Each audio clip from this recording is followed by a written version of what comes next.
The Gulf South Conference is the premier football conference of Division II. It's the home of 11 football national championships and 5 Harlan Hill Trophy winners. Now, bringing you in-depth coverage and pinpoint analysis every week with the GSC Football Weekly podcast, here are your hosts, Matt Selesky and Mike Ezekiel. Good afternoon, everyone, and welcome into the Gulf South Conference Weekly Football Podcast. I am Matt Selesky. Alongside me, Mike Ezekiel, and we are coming to you, as always, from the Fox Sports Show studio. Mike, how you doing today, buddy? Matt, I'm great. It's been a hectic day. It's been a hectic week, but what's been even more crazier is this week of Gulf South Conference football. It was unbelievable. No doubt about it. I tell you what, my pick of West Georgia winning the conference, as well as competing and contending for a national championship, it looks like they are going in the wrong direction right now. I hate that for Coach Hall and his group.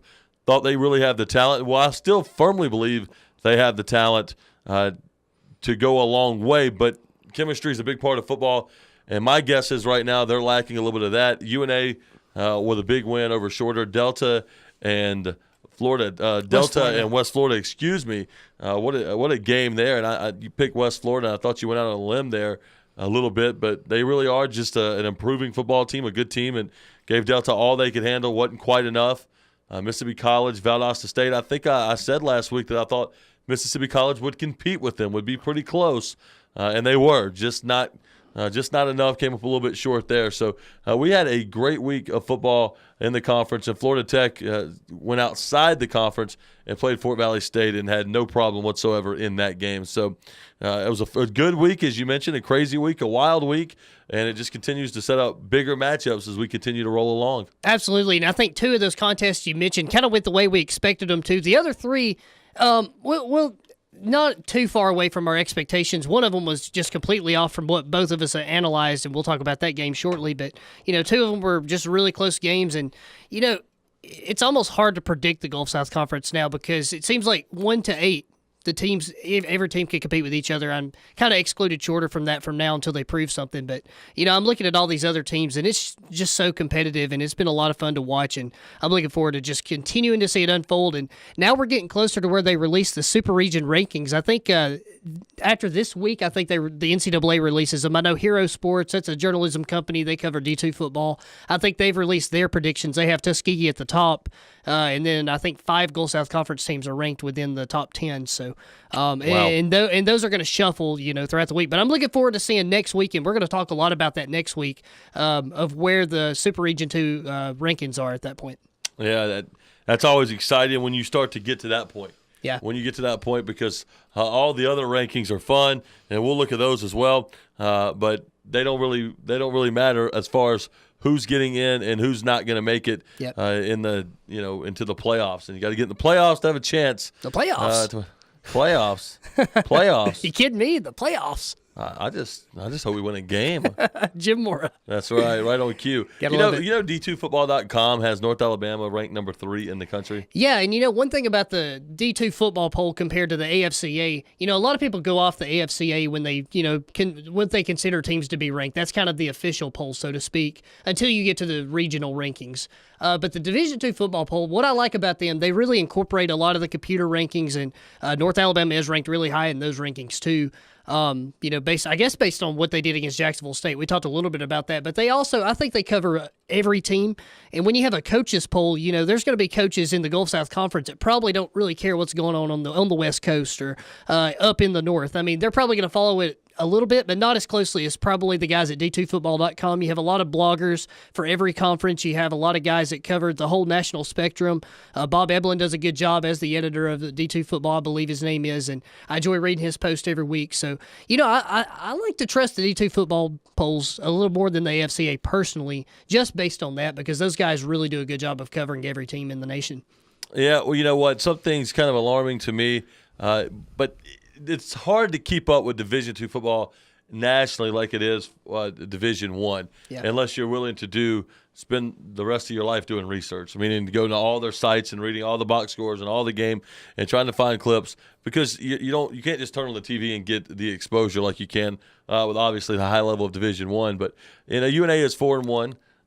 They had a bye, they had a cancellation. Their one loss was to Jack State. If they would have scheduled a probably a middle-of-the-road D2 or NAIA school, they'd probably be undefeated. But you look at some teams here, and I don't know anything about Fairmont State, but 7-0 and ranked 25th. I mean, who have they played? Pinball Tech, if they're going to be ranked, 25th at 7-0, I mean, I hear you. You feel like a little higher, but I don't know who they play. I don't know anything about them.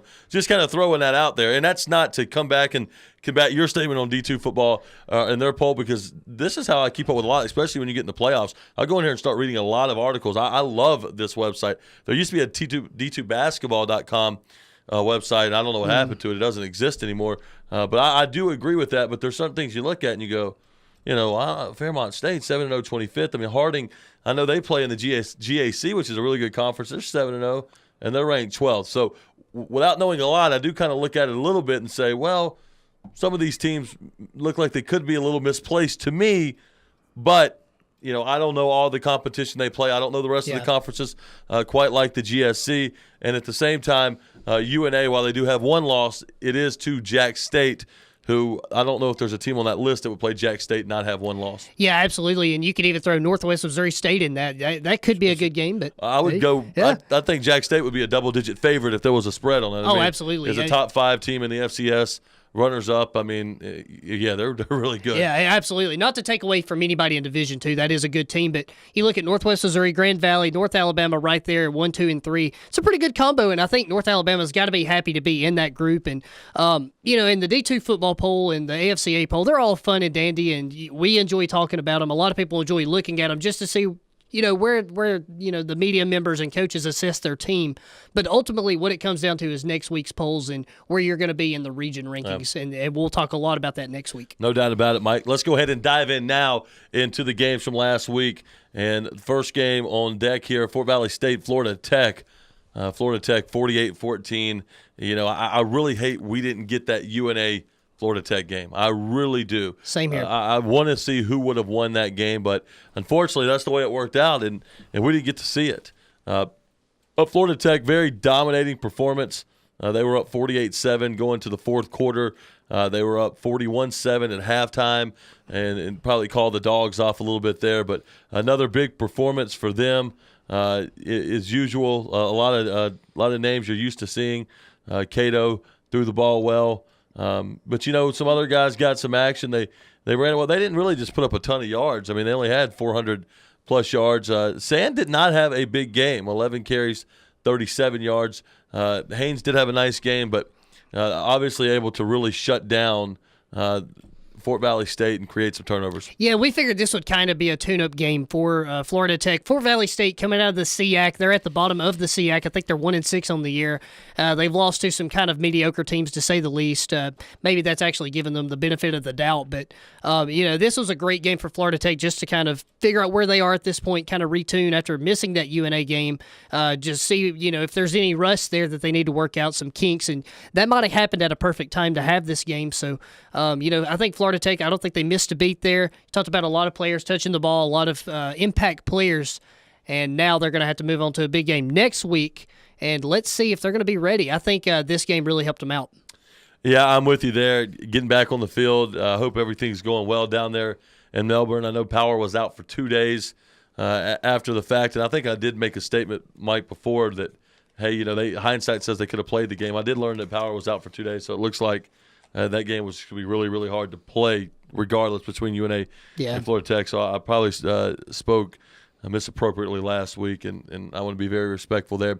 But great to see them back on the field winning football games. They're going to play West Alabama, who now that's certainly forming up into being a great game this coming week. But Florida Tech getting the job done, and it looks like they were able to get some other guys in, some younger guys, get some reps. Those reps are always important because that experience can help those guys down the road. But right now, Florida Tech steps outside the conference, takes care of business, keeps themselves on track for a playoff berth and a possible conference championship. I know that they're still over there just going, you know what, if UNA runs the table and we didn't get our chance at them, we're going to be upset. But, circumstances are tough sometimes, and that may not happen. UNA still got a few tough games left on their schedule, but Florida Tech, they're going to be a tough team, and they get in the playoffs, and I believe they will. They're going to be very tough for anybody. You're absolutely right, Matt. And if they do get a chance at UNA or maybe any other team, if the stars align for that to happen, that could be a great game in the playoffs. I think Florida Tech, I think they will make the playoffs. They still have a few tough games to play. West Alabama this week's going to be a tough game. I believe West Georgia awaits them as well, and that could be a tough game if they can find a way to respond from where they were. And, there's a few others out there, but Florida Tech, I think everything's starting to click for them again. They've played a great non-conference schedule. Newberry was a big win for them, and Newberry's still right in the thick of things, right in the region rankings. That could be another team they see in the playoffs. Could be a lot of rematches potentially for Florida Tech, and I think playing this schedule gives them an advantage, not only in the Gulf South Conference, but also scheduling some Super Region 2 teams like Newberry as they did early in the season. But now, let's see if they can just finish out this season strong and continue their strong offensive play and continue to improve their defense. Shifting gears, West Georgia, West Alabama, and Mike, I said West Alabama would win the conference. I said they'd be right in the mix for a national. Georgia. That's right. I did not say that about West Alabama. Matter of fact, I said West Alabama would be sixth. And I was certainly, we never know, but they've definitely played better than I thought they would. And yeah. I got to give Coach Gilliland and his staff and all of his players a lot of credit. But West Georgia hosting West Alabama and absolutely just got cracked in that game. They could not run the football. They finished the game with 27 yards on 28 carries. Their long run was 14 yards. This is a team with Franks and those guys that can bust big plays. That did not happen. Will Gardner, 8 of 17, 76 yards, another interception. He was put on the bench for Willie Chandler, who definitely played better. But Will Gardner, not playing like the quarterback we thought he could be. We watched him live and in person, Mike, and we know the type of talent he has, a big, strong arm. He can be very accurate with the football, just not getting the job done. And you flip the script and you look at Austin Grammer, 31 of 40 for 338, 2 touchdowns. He did have the 2 picks, but still, I know he's probably not happy about that. But all in all, an incredible game. And they had a hard time running the ball. No surprise there. But LaKendrick Thomas did have 54 yards on 19 carries. Well, that's not overly impressive. West Georgia is a tough physical front. But, wow, 38-7.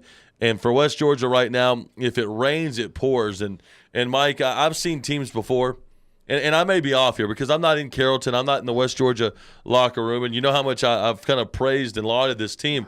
But I'm going to make a criticism or two. And sometimes when you go out and you get JUCO transfers and you get Division I guys that didn't work out for one reason or another, while the talent level is really high and sometimes it all comes together, it goes to show you if you don't have chemistry, you're not going to win a lot of football games. And when you get a lot of guys that were playing in not just Division I conferences, but even Power 5 conferences or pretty good conferences, and they come down, a lot of their expectation is we're going to come down and we're going to dominate the Division II level. And when that doesn't happen and things go the wrong way, sometimes the attitude's not always as good as it needs to be to face that adversity and to do what's necessary. And I'm not saying that is the case, but from a distance, it's starting to feel like that very well could be the case.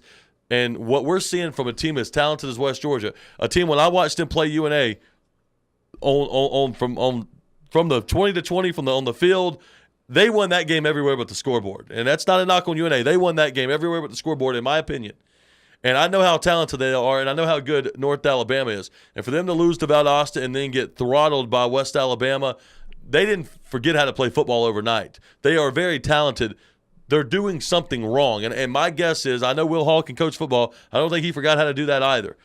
I don't know if they have the proper chemistry to be as good as their talent is. And right now they're struggling, and they're going in the wrong direction in a hurry. And, Mike, this team, in my opinion, is not only are they not going to win the conference, they're not going to be in the playoffs. Yeah, when you lose 3 games, especially conference games and what also counts as region games, that really puts you behind the 8 ball. And West Georgia's not in a good place right now. They would have to win out to at least have a chance here if they do. And it would still be kind of a smaller chance. It wouldn't be a really good chance. So that's unfortunate. I think Will Hall did take credit for that loss. He said, obviously, when you have a lot of turnovers and you don't win in the special teams game, you're going to lose games. And if you notice one thing that we haven't mentioned yet, West Georgia did not score an offensive touchdown in that game. Their one touchdown that gave them the 7-0 lead was on a pickoff return, or an interception return by Sells. I think it was 81 yards. He took it. That gave them the lead, and then West Alabama kicked a field goal as time expired for halftime to make it 7-3. Second half's all West Alabama. Not only on offense, Austin Grammer had a great game, as you said. You already gave the stats there. 31 for 43, 38, 2 touchdowns, but also the special teams game. And you could just tell West Georgia just kind of had the wind knocked out of them after that and just couldn't find any offensive rhythm. I think Willie Candler's a guy that Coach Hall turned to right there in the second half to see what he had, and I think he showed that he does have potential. He's still a young quarterback, but the talk I'm hearing in Carrollton, a lot of guys are very optimistic about this Candler guy. I think he could step in for Gardner. I know there's been a lot of questions for Will Hall as far as was he going to pull the trigger and go ahead and put Candler in over Gardner if interceptions became a problem.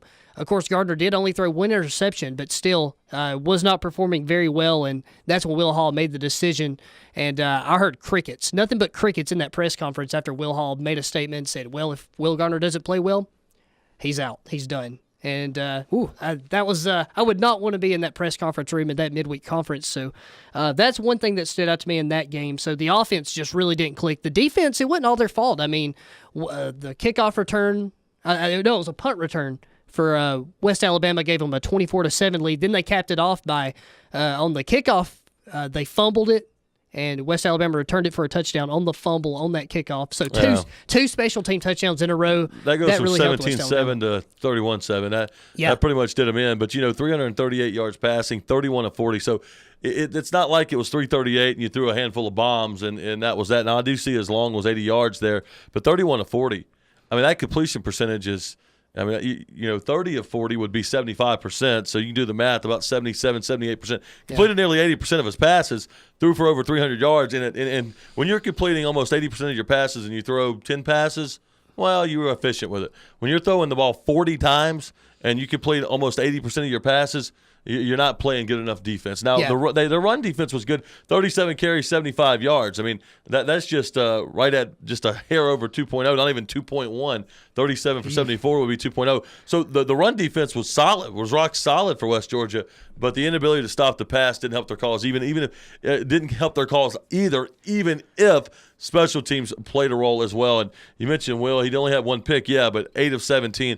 One thing that I've noticed about him throughout this season in doing our podcast, Mike, is this completion percentage continues to stay net low. Now, I know their style of offense, it's not a bunch of bubble screens and quick hitters like, you may see with some teams, and it could really up the numbers, up the efficiency numbers.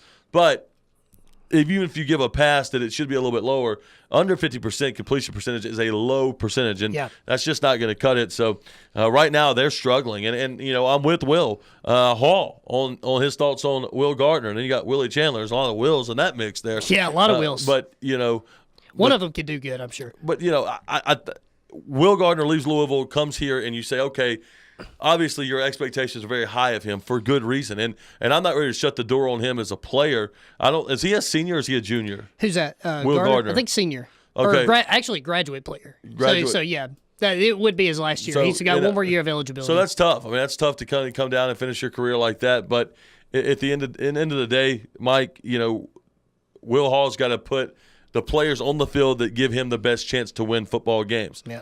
And at the same time, if you get to a point and you're out of the playoffs, watching Will Gardner improve, and I'm throwing hypotheticals out here, watching Will Gardner improve for 3 games and still miss the playoffs, I would use that time to start to develop a guy that's going to be on the field for years to come. And those are tough situations, especially, when you get a guy like Will Gardner that was probably highly coveted by many Division II schools and probably many other FCS schools.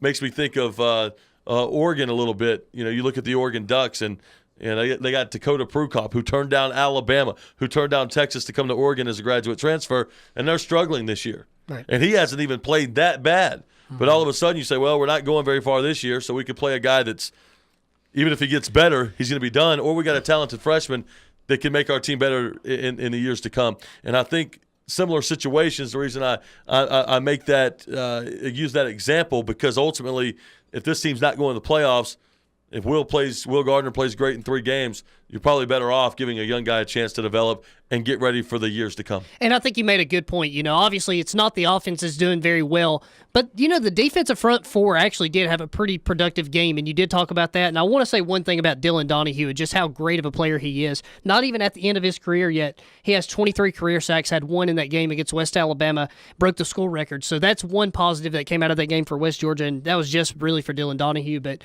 maybe it's time for them to step up as leaders and say, hey, you guys got to start scoring the ball, and and maybe try to find out who's really going to be the leader in that West Georgia locker room, because now it's crunch time for them. They had such high expectations. They're coming all the way from being preseason number 2 in the nation to now towards the bottom of the GSC standings. But, you got to give all the credit in the world to West Alabama for taking advantage of that and playing such a good game offensively to score those 2 touchdowns to kind of give them the lead and then solidify those with the special teams play. So all the credit to West Alabama, and a pretty good defensive performance from them as well.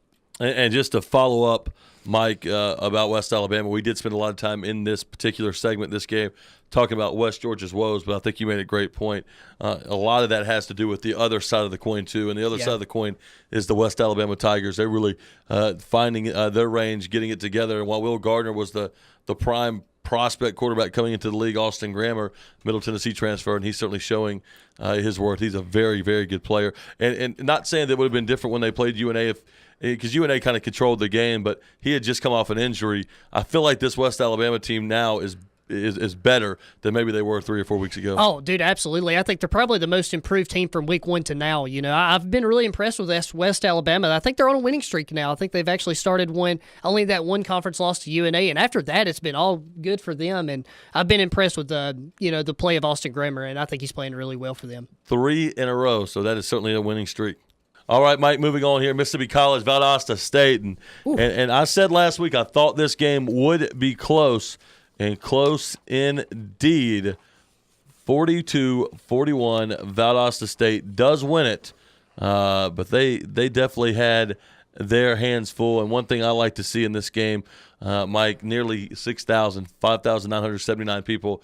That may be an attendance record.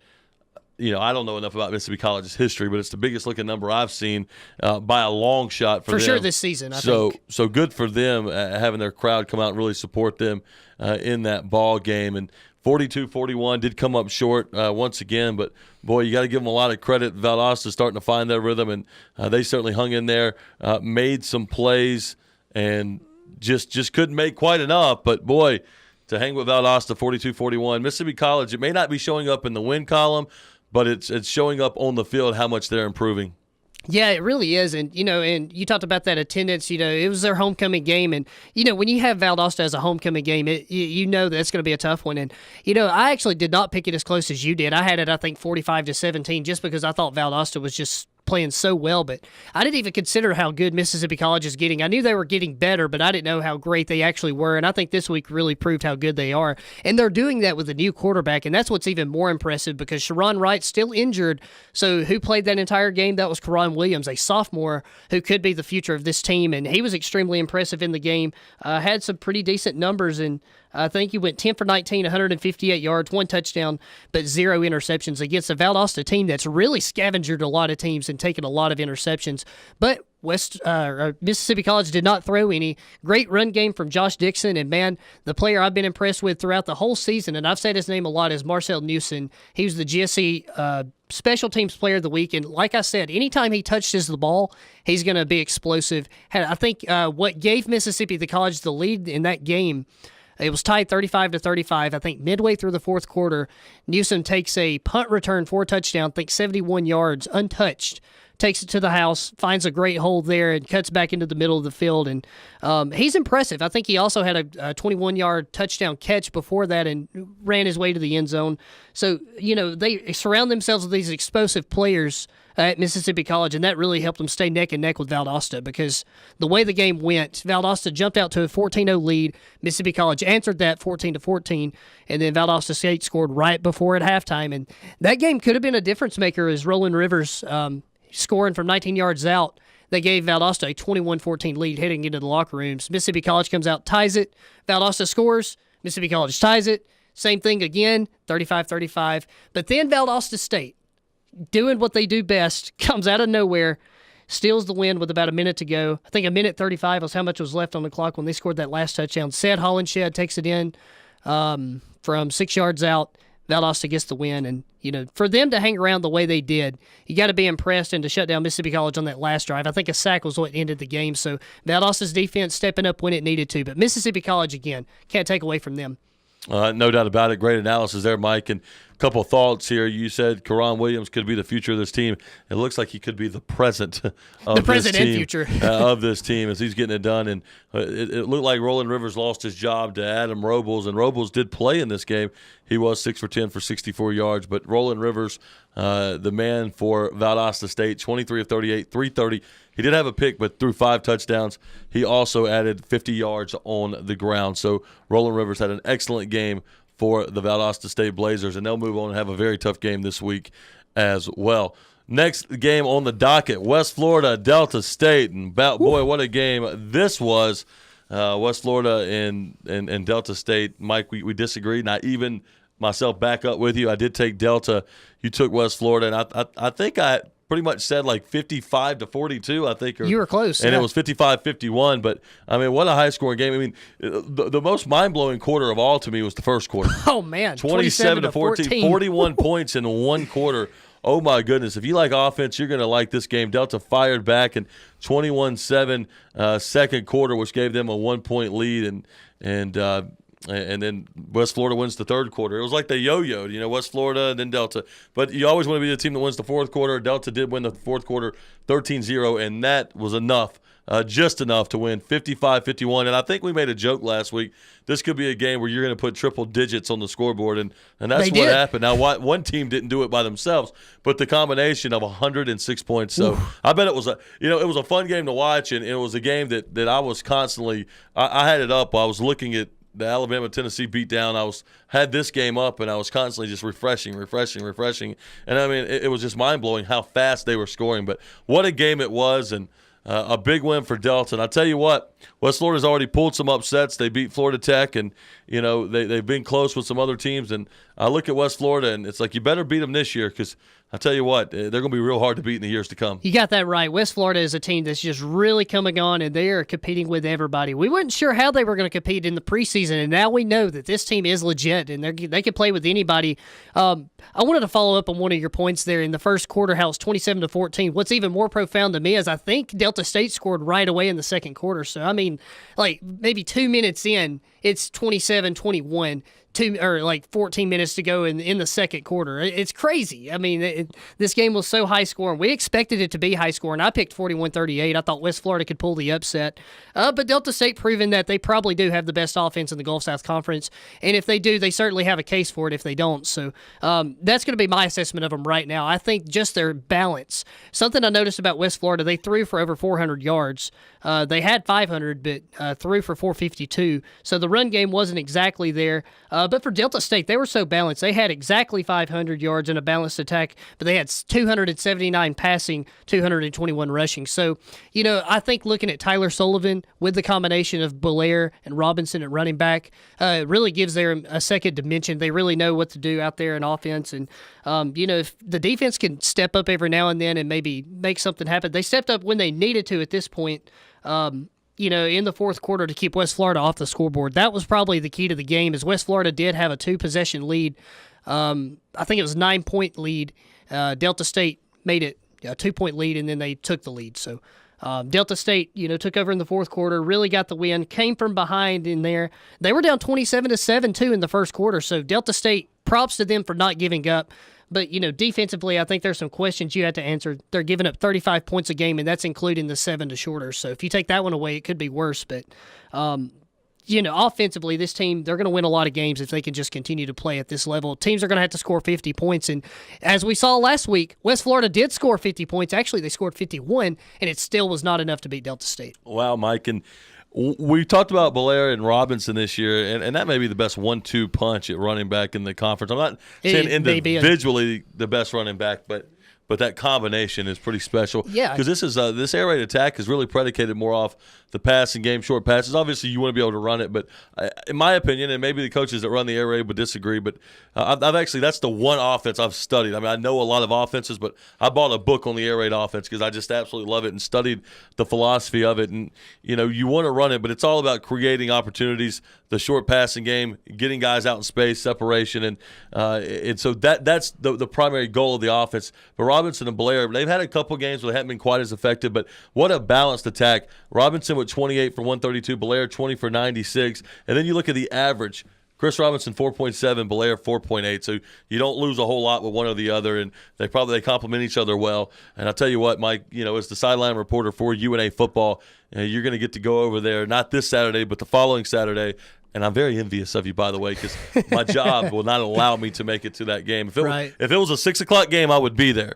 But I will not be off until 2 o'clock. And maybe they can move it for you. Starts at 2 o'clock. Yeah, well, being that I'm doing it in a sports bar, I don't think we can start the sports bar show at like 5 o'clock in the morning. But I'd be down. I'd be good. Maybe Delta can move the game for you to 6. That'd be Delta nice. Delta move it to 6. Yeah, I'm going to call over there and see if I can get cussed out because everybody likes to do that. But it'll be a lot of fun nonetheless. But really impressed with those guys. A great game. West Florida, I'll see them here in a couple. No, actually, I won't see them in a couple weeks. That's the one weekend I will be out of town. Unfortunately. So, darn it. But, what a great game, high-scoring game, and it's fun to watch both of these teams as they continue to make a push. And once again, one more thing before we jump off of this game. You got to talk about the running back combo. You talked about them, but something that stood out to me about Robinson and Belair, you said 4.7 yards a carry, 4.8 yards a carry for Belair. That's impressive to me that these aren't just long runs that they're breaking off. I don't think the longest run was really that long. So, they just continue to move the ball forward, and that creates opportunities in the passing game, and that's what they've done so well. In West Florida, they just have a passing game, and, it doesn't matter what defense they go against. They just seem to do a good job of throwing the ball through the air, no matter what secondary it is. And it could get tougher against, some opponents like UNA and maybe West Georgia later, who's proven to have some pretty good secondary play at times. So, but West Florida, I like where they're at right now. Even though they did lose this game, they're still in somewhat of a position to maybe make the playoffs. I think they are eligible right away to play for the Gulf South Conference Championship, which I think would also make them eligible for the playoffs, right? Yeah, I think so, but I didn't think that beforehand, but we'll have to look into that a little bit more. And it's funny that, in the preseason, we didn't really think of this team as being a playoff contender. We thought of them You picked them to be dead last. I did. I did. I picked them to be second to last, but but either way, they're not in that category. And so did the coaches. And Shorter's a team to me, and I'm not trying to pick on Shorter. I'm really not. I know it sounds like it sometimes. They're a team in a class by themselves, and that's not a good thing. Yeah, you're right. I mean, everybody else is quite a bit better. But everybody else, Mississippi College, even though they're 0-5, they're showing any given day they can find a way to beat you, they're showing they can beat you. They're not finding a way to beat you, but they're showing they could beat you. If it's just a one or two plays here, they've been very close. And Shorter's the only team in this conference that's really just been non-competitive. So anybody can beat anybody in this conference, that is for sure. And speaking of Shorter, the last game here, Mike, UNA and Shorter, and a lot of the times I go out to these games, but I'm going to be honest, man. I just didn't have a lot of interest in this ball game. I knew who the superior team was. It'd been a long day, a long week, and I was enjoying tracking scores and looking at highlights of other games, and obviously keeping up with some SEC games that night is part of my job here at Fox Sports Shoals. So I was kind of all over the place. I just didn't have a lot of interest in that because right now Shorter's just until they're more competitive, I don't really care to watch a lot of blowouts. I want to see a close game. And you never know when a blowout's going to happen. But I knew before this game started probably what the outcome was going to be. And, I think I said 55-7. It was 45-0, which was, about 3 points off there. But the 2 hours and 30 minutes. So that was a fast game on top of that. But UNA up 31-0 at halftime. Really kind of got some young guys somewhere, called the dogs off a little bit. UNA is a team that continues to impress me, Mike. This is a team that I have covered extensively over the last this is year number 4 since I've been here in the Florence market, in the Florence Muscle Shoals market. And a team that obviously being a UNA alum, a team that I care a lot about and want to see them do well. And I did not think they would be very good this year. I thought this would be a year they would really struggle. And I know that's crazy, as good as they always are, to think that. But my job on this podcast, or my job in general, is to be honest. And I picked them fourth. I thought West Georgia would be pretty untouchable. Florida Tech, I knew was on the rise, and who knows who would have won that game if they played it. I think I did pick Florida Tech before it got canceled. And then I thought Delta's good, but Delta and UNA play next week. We'll make the picks then, but I feel like right now UNA is a little bit better. And they just continue to reload. They're not as loaded at the running back position, obviously, with the losses of Diamond Simmons and Lamonte Thompson, Luke Wingo. But I tell you, Coach Wallace and his staff have done a great job. They lost their offensive coordinator, Cody Gross. Now, they did replace him with a long tenured member of that staff who kind of knows what to do, added a little extra flair to it. But UNA, man, just on the rise. And they got some tough games down the stretch, but really the bulk of their tough games are behind them. Without having to play Florida Tech, you look ahead, North Greenville, which I think will be a tough game. But it's a non-conference game this year. Next year they'll play them. It'll be a conference game. Yeah. West Florida, I think, will prove to be tough. I don't think Mississippi College will give them a lot of a fight. And Delta. So I shouldn't say it's an easy road to hoe from here, because it's not that. But they've already beat West Alabama. They've already beat West Georgia. They've already beat Valdosta State. And they just continue to roll on, man. And you got to give West Georgia a lot of credit. The flip side for Shorter, my thoughts there. They're continuing to try to get better. They still don't run the ball very well, but they're trying to throw it a little bit. And Tyler Pullen was 15 of 30. They were 17 of 32 as a team. They didn't have any touchdown passes. Obviously, they didn't score. They didn't have any interceptions either. And they've had a lot of those in the past. They did complete a little over 50% of their passes. So it sounds like little by little, they are getting a little better. Yeah, maybe just a little bit, but, something that concerned me about Shorter, I don't even know if they expected themselves to have a chance in this game, and just for the reason I say that, it is so bad that I'm saying this. You talk about, we do have to be honest here, Shorter didn't bring any balls to the game to warm up with, so they had to get some from UNA. I noticed some Nerf balls out there too, so that's tough for them. Do you think that had to be an accident? That had to be an accident. I don't know anybody would do that. Yeah, and I should probably just cut that part. I don't know. I mean, that's funny. Yeah, it is funny, and it's honest. They didn't bring balls, and that was unfortunate for them. I think UNA had to loan them some. That might have been just an equipment mishap, but from that point on, I started to realize, man, maybe Shorter's not going to be ready to play today, and I think UNA really just proved that they were the better team here. UNA has improved it. They finally found a run game, and I think that's a good talking point. Ray Beasley had 73 yards on the ground. Damon Cox added 63, so finally you're finding some positive yardage. Neither of those guys lost any yards. The offensive line did a good job of continuing to move them. Mike, I don't mean to cut you there, buddy, but I'm not sold that UNA found a run game until they can run the ball against somebody, a better team. Against a more stout defense. I just believe that. I mean, because these numbers aren't mind-blowing. No, and Shorter's giving up some mind-blowing rushing numbers.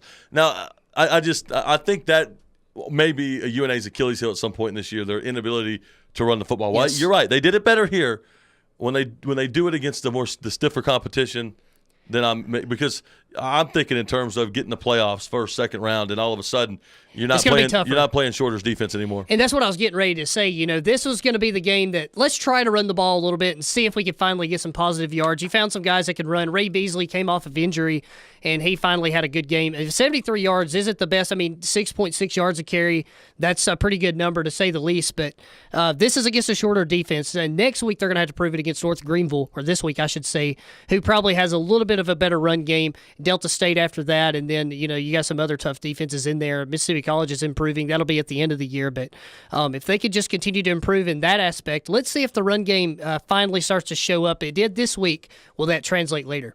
Great point, Mike, and big win for UNA. And you talked about North Greenville coming up next, and North Greenville looking forward to when they actually enter the conference, because I think they're a really good football program, and obviously they have a win over West Alabama this year. They've got mixed results on their schedule, but they are they lost to some tough teams, so I think they're going to be a real challenge for the Lions this week. But, Mike, it is that time of the program to turn our attention to the picks. And you know what? We didn't bring the sheet today, man. We didn't bring the sheet. I don't have the overall record, but I know we're back to even because you had a one-game lead on me. Yep. And the only game we had different. Delta State, West Florida, and I'll give you credit for that one. You did pick that one. You picked Delta. I picked West Florida. So now we're evened up. I don't have the record in front of me, and I hate that, but I do know we're evened up. So this week, if we have any different picks, it could be interesting. Again, we won't be even. No, you're right, and there's some games on here that could be different. So let's go ahead and dive in now. Shorter, West Florida. Mike, at the beginning of the year, you picked Shorter 7th and West Florida to be ninth. So by that means you think West Florida is going to win. In hindsight. This is actually going to be the Gulf South Conference Game of the Week. ESPN3, our good friends Don Russell and Rick Rhodes will be on the call. And, boy, they do a tremendous job. Absolutely. Don is just a seasoned professional play-by-play guy to the fullest. And Rick has, obviously, a great coach that led Delta State to the semifinals one year and has an unbelievable ability to analyze what he sees. So Gulf South Conference is lucky to have those two gentlemen calling the game, and this is not going to be their heaviest hitting game of the season, I don't think. But Shorter will travel down and play in that beautiful stadium at Blue Wahoo Stadium against West Florida. And Mike, you got one team that can score a lot. You got one team that don't. So I'm going to go with the team that can score a lot, West Florida. I think they roll to an easy win, 59-10. And, I think in the preseason, I probably would have thought this was going to be a good game because I thought West Florida was a lot lower than they should have been, and I thought, Shorter was going to be improved. So I thought maybe it was going to be a good game. Now, I don't think that at all. I don't think this one's going to be close at all. I have it 42-10. I think West Florida is just going to dominate throughout. Maybe Shorter can get something going maybe in the fourth quarter, but I really don't like their chances. I think West Florida is just that good. On the same page there, Mississippi College at West Georgia. And, Mississippi College playing some really good football. And this is a game that at the beginning of the year or 2 weeks ago I would have never thought would be close. But Mississippi College is gaining confidence, and West Georgia, to me, is losing confidence. There's a big part of me that wants to pick Mississippi College here, but I just think Coach Hall and those guys, they'll rally the troops. I don't think they'll play their best football, but I think the physical talent they possess up front, what they can do, will just be too much for the Choctaws of Mississippi College. Are they the Choctaws? Yes, they are. So I always think Indians, but this Choctaw is an Indian. Yeah, Choctaws, Indians, same thing. Yeah. Tomato. But, to me, Matt, I think about this, and this is the craziest, most profound thing we're going to say in this podcast today. Mississippi College, they're 0-19 since their return to the conference. They've yet to win a conference game. And if you were to tell me in 2000 or at the beginning of this season that Mississippi College's first Gulf South Conference win since returning was going to be against West Georgia, I would have said no way. I'd bet you everything I own. Yeah. And feel good about it. Yeah, absolutely. Me too. I would have lit a cigar in August and had a brewski and said. And now by Sunday, we might not be without all that thing. I'll be sleeping in a cot here. Yeah, absolutely. I might have to get one with you, but man, that's. That's why I'm glad I didn't bet it'll on be that. separate. Yeah, we'll be separate. But yeah, dude. But that's crazy to think about. But Mississippi College has a chance here to beat West Georgia. A real chance. Legitimate. Absolutely. Not that long shot. Like, well, maybe. But I have to go at West Georgia. I still believe in I believe in their talent. I don't know if I believe in their team, but I believe in their talent. And those guys are still competitors, and I just think they can make one too many plays. I do think it's going to be a hard-fought game. I think West Georgia will put up a little more offense, but not a lot more. I think it's going to be low scoring. I'm going to say 16-14. Yeah, even though morale's probably a little better for Mississippi College, who's been really low, and both teams are coming in on a 3-game losing streak, and both teams are going to look to break that 3-game losing streak. It's been a little bit of a different losing streak for West Georgia. It's like, we're preseason number 2, we're doing all these great things, and now we're at the bottom of the conference, or we're really below where we want to be. Mississippi College is more like, hey, we're improving every week. So it could come late here, but again, I have to go with West Georgia. I just think, like you said, maybe not the better team, but the better talent. I think that's exactly what they have. They have more talent. I think talent will eventually win this game for them. Mississippi College has a great team. I think their chemistry is great now, and it's improving. I still like West Georgia, though. I'm going to say 27-17. But what intrigues me most about this game, will we see Candler, or will we see Will Garner get back into his, into what he can be as far as his talent? All right, continuing to move along here, getting to some bigger games. And Mike, you're not going to pick this one. You'll give us a key to victory for UNA, but North Greenville traveling to North Alabama. And while we don't talk about North Greenville as much this year, may talk a lot more about them next year as they're going to be in the conference. But they beat a good West Alabama team. We know that, 24-23. Beat Lenore-Ryan 45-0. Lenore-Ryan was a really solid team. Maybe they're a little down now. Like I said, we just don't keep up with what's the name of that conference? The SAC. The SAC conference, that's right. And something about the SAC conference, I think I mentioned it last week. I'm not sure if I did, but I've talked about it a lot. They're really down. They're starting to fall below the SEAC as far as their competition. Newberry's 5-1. I think Wingate's also 5-1. They'll play at the end of the year. North Greenville schedules a lot of SEAC teams, and they also play UNC Pembroke, who's an independent. But everybody else, other than Carson Newman, has 4 losses at least. They need to invite Pembroke into that conference. That would be great. And North Greenville now coming into the GSC, they would have been a good fit too. With the sack dropping down, what you're trying to say is they've been kicked in the sack. The sack dropping down.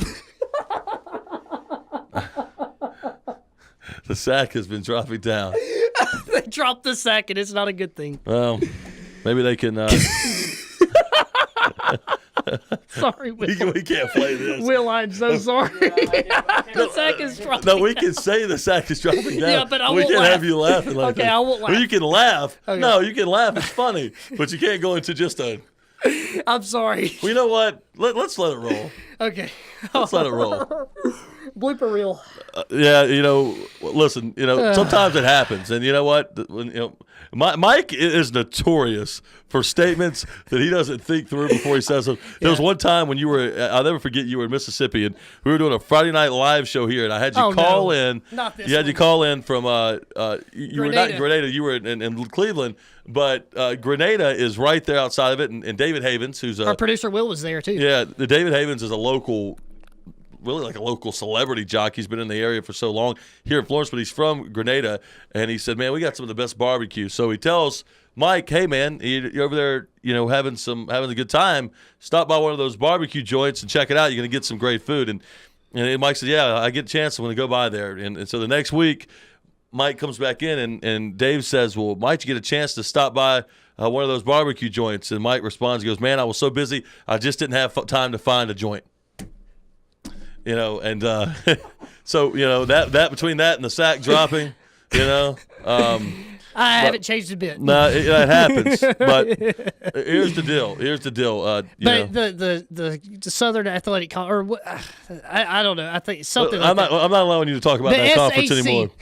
and by the way, it seems like North Greenville and Pembroke both play a lot of teams out of this conference. Yeah, absolutely. They sure do. And I think it's a location thing, but both of these teams are in the midst of making the playoffs in Super Region 2. They're actually in the Hero Sports ranking, at least. They're both in there. So North Greenville is actually kind of teetering on the edge, but that loss to Newberry could come back to haunt them. UNC Pembroke is in there. They're in the same region as we are. They are. And a win over North Alabama for them would help them so much in the Super Region 2 rankings. Unbelievable. Absolutely. But let's just get back. We kind of got off topic there for a moment. Sorry about that. That's all right. They beat West Alabama, North Greenville, beat West Alabama, lost to Lenore Ryan, who was a really good team a few years ago. They went all the way to the championship game in 2013, took UNA out in the third round along the way, and didn't play very well against Northwest Missouri State. But obviously, we know how good Northwest Missouri State is. Right. And then so they started 2-0, and then North Greenville lost to Newberry, but lost tight 29-28. Lost to Pembroke 49-35. Beat Mars Hill 56-21. Lost to the Citadel, who's a solid FCS school, 38-14, and then played at Tusculum last week and got a 31-7 win. So I think this is a good football team. It's a team that I remember I kind of kept up with them that first week when they played West Alabama, but I haven't really tracked what they've done since then. But I think they could come in and give UNA some problems. I think they can give them a good fight, but I think they're going to be introduced to the Gulf South Conference. I remember we had fun the first week, and I said I think they're going to introduce themselves to West Alabama as we're ready for the Gulf South Conference, and you kind of said the opposite. I actually picked that game exactly perfect, 24-23. I will never do that again for a long time. I mean, that's hard to. We've been close. It's hard to do, yeah, but it's hard to get it exactly right, and I mean it's all luck. I mean, there's no way you can come up with a system and says I think they're going to kick a field goal here. I mean, it's just you're just throwing a score, and I got lucky, but I think they can give them a challenge. I'm looking forward to watching this ball game Saturday night. But at the end of the day, UNA's got it rolling. The confidence is high. We didn't dive into their numbers last week real heavily, but Jacob Tucker, 11 of 12 for 112 yards, 2 touchdowns. He only 5 carries for 30 yards. He's been the leading rusher. He still is for the team. So he's just playing highly efficient right now. And while Shorter's not as good as North Greenville, I just like where he's at. I like where this team is at. I like where this defense is at, playing very well defensively. You look at what they did against West Alabama and Valdosta, not giving up any points. North Greenville's not ready for the caliber of a UNA team yet. I think they can play with them a little bit, but I still think they're going to come up quite short. I'm going to say 38-20. And on paper, UNA looks to be the better team here, but I think what the key to victory here for me is I think UNA needs to realize how important this game is for the Super Region 2 aspect, because this team is right in the midst of things. Even though it's not a conference game, this is still a game that's going to really affect their ranking, and they also need to figure out, and they need to realize how important this game is and how good North Greenville can be. I think they got a great playmaking receiver and a tight end that they like to throw the ball to. They're going to have to stop him defensively, and the offense will just have to continue to try to roll, maybe see some of the same aspects we saw against Shorter. And if UNA could do that, they would be the favorite in this game. Let's see if they can win it. That's going to be a big one for both teams. Florida Tech at West Alabama. West Alabama are hot right now. Florida Tech still really good, and I feel bad because I pick against West Alabama a lot, and they keep winning, and it's almost like I think they want you to pick against them. Yeah, no doubt about probably. it. It's almost like I got a little bit of it's like I have a beef there, and I don't. I mean, I know they're a bit of the UNA's rival, but man, I spent a little time at West Alabama, a year there. Even found an old sweater I have of West Alabama. Nice. And I really like their program. They got a beautiful facility down there. And so when I pick against them again, it's not because I don't think they're good, but I think Florida Tech slept on a good West Florida team. I really believe they probably were thinking, we got this, UNA's on the horizon. That's kind of been, the quintessential of the conference for many years. We want to beat this team. And I think Florida Tech overlooked West Florida. Now, that's not to take away from West Florida's win, but I still believe Florida Tech is a really, really, really good team with really good players. And while West Alabama's playing great, I'm going to go Florida Tech, but I'm going to say it's going to be a lot of points, and it's going to be close. But I'm going to say 38-35 with Florida Tech. Yeah, and Florida Tech, it's going to be a tough one for them going on the road, but both teams realize that this game's important because both teams have one loss in conference play. Both teams are right in the midst of the region rankings. When they come out next week, they'll definitely be there. But this game's certainly going to affect a lot of things. So let's see. Florida Tech won last year's matchup 24-13. Could be a fun game. Two explosive offensive that have been playing well. I'm going to do Florida Tech as well, and I'm going to say 31-21. I like the way they're playing right now, and I think Florida Tech does get the win here. Yeah, it's going to be a lot of fun. And Delta State and Valdosta State, Mike, what a game that's going to be. Valdosta at home, they really got things rolling right now. It would be hard to pick against them. Delta coming off another high-scoring affair and found a way to win the game. So you got to go with Valdosta here. But I'm a believer in Delta State. I've been a believer all year. I'm going to stay a believer in Delta State. And I will say the Statesmen go down to South Georgia, and they have a little fun. They take their okra with them. They share a little bit of it. They pick up some pecan logs down in Valdosta. They got the best pecan logs you ever in your life, son. I'll tell you that. I'll definitely try some next time. You have to try it next time you get to Valdosta. You always got to pick up a pecan Lady log. Cookies. Yeah. Their best bet's to give Delta State those pecan logs on Friday night, so they're a little too stuffed and full and not ready to go Saturday. Good thought. High-scoring affair. Roland Rivers a big game. Tyler Sullivan a big game. Hollingshed has a big game. The Belair and Robinson combined for a big game, and it's just going to be a great game to watch. 3 o'clock start down in Valdosta. But Delta State, I believed in them all year. I'm still believing in them, and they're going to find a way to win this game 45-40. Wow, and that's a great assessment. I look at this. Delta State has won 8 of the last 10 matchups in this rivalry. That's hard to believe. You mean 9 of 11? 9 of 11. Okay, yeah. No, well, I'm saying that because they're going to win Saturday. Oh, wow. Okay. Well, there you go, going out on a limb like that. But they've won 8 of the last 10. They lost last year's 40-34, so Valdosta did win last year. The key to this game for me, will Valdosta State be able to force turnovers? Because they didn't really do that last week, but they played such a complete game. I think Valdosta is the better complete team on paper, offensively and defensively combined. I think Delta State's the best team offensively in the conference. Defensively, they're not quite there. They're kind of probably a little lower in the conference. Can DSU outscore them? That's the question. I mean, if you outscore them, obviously you're going to win, but is this going to be a high-scoring affair? I would like Delta if it was. Is it going to be a little bit low-scoring and kind of back and forth? I think I would give Valdosta the edge. But in this game, for whatever reason, something's telling me the Statesmen are going to win this game. They're going to find a defensive presence finally somewhat. They're going to hold on in the fourth quarter defensively somehow, some way, and I like Delta State's offense to get them that win. I love the balanced attack, and I think they get the win as well. So, unfortunately, we don't have any different picks this week. I wasn't sure if you were going to go Valdosta or Delta, but I went ahead and picked Delta. I'm going to say 48-41 in a high-scoring affair. It's going to be a fun one. Well, Mike, nobody can make a move on anybody. Make a move. Making $1 million moves. Yeah, well, steak dinner moves, so to speak. And nobody. Well, we're going to be even Steven next week. You'll buy mine, I'll buy yours, I guess, at this point. Yeah, I'll break away at some point. Oh, there you go. Even if I have to take Shorter over somebody late in the season. I saw, it's going to be. You gotta have a winner, picking right? on Shorter, and I hope Shorter really gets a lot better. I like the program, and I hope they get a lot better. I've seen them play a lot of sports. They're really good in a lot of things they do. Want to see that football program, but when you're losing like the way they're losing, sometimes you just got to be the butt of the joke. And maybe they'll get there. I mean, they're trying a new system now. They have some young freshman players who are improving week after week, but it's tough to improve against the Gulf South Conference schedule as they've played. So let's see if Shore continues to improve. But everybody else seems to be doing really well, and it's been a fun year. Mike, always a pleasure talking Gulf South Conference football with you. One of my favorite parts of the week is getting to hang out. Absolutely. Will Corey is our producer. He's in-house with us as always. Thanks, Will. You don't see him, but he's in the back. He's keeping us on see the thumbs up. He's keeping us on track. He's the one that takes the audio, breaks it down, and puts the video and the audio together so we can make this thing happen. And, folks, I always want to thank you, the listeners, for tuning in to our podcast every week. Thank the Gulf South Conference for promoting our podcast. You can find our podcast on YouTube. You can find it on the Gulf South Conference website. You can find it on the FoxSportsShows.com website as well. Have a great week, and we look forward to coming back next week with some more Gulf South Conference football. Thank you for listening to the Gulf South Conference Football Weekly Podcast. Tune in next week for more GSC recaps, analysis, and predictions from your hosts, Matt Selesky and Mike Ezekiel.